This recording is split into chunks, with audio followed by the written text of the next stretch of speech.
NEET PG all India rank 1600 రావడానికి నాకు biggest help చేసిన ట్రిక్ ఈరోజు రివీల్ చేస్తాను. Simulating exam every single day అంటే ఏంటంటే ప్రతి ఒక్క స్టూడెంట్కి, ముఖ్యంగా 1 ఇయర్ ఫుల్గా ప్రిపేర్ అయిన స్టూడెంట్స్కి ఎగ్జామ్ రోజు ఎక్కడ లేని యాంగ్షియస్నెస్ వస్తుంది. ఆ స్ట్రెస్లో తెలిసిన క్వశ్చన్స్కి కూడా ఈజీగా రాంగ్ ఆన్సర్స్ పెట్టేస్తాం. And that would eventually cost us thousands of ranks. So దీన్ని ట్యాకిల్ చేయడానికి ఈ రోజు నుంచి ఎవ్రీ సింగిల్ డే, రేపు నాకు ఫైనల్ ఎగ్జామ్ ఉంటే ఎలా బిహేవ్ చేస్తామో అలా సిమ్యులేట్ చేయడానికి ట్రై చేయాలి. సో మన బ్రెయిన్కి ఫైనల్ ఎగ్జామ్ రోజు కూడా ఇది నార్మల్ ఎవ్రీడే ఎగ్జామే కదా అని స్ట్రెస్ ఫ్రీగా ఉంటుంది అండ్ 100% ఎఫిషియన్సీతో పనిచేస్తుంది.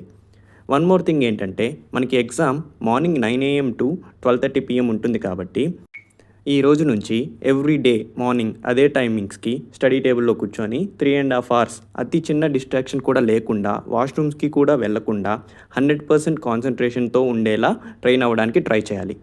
Trust me, this will be the game changer for you.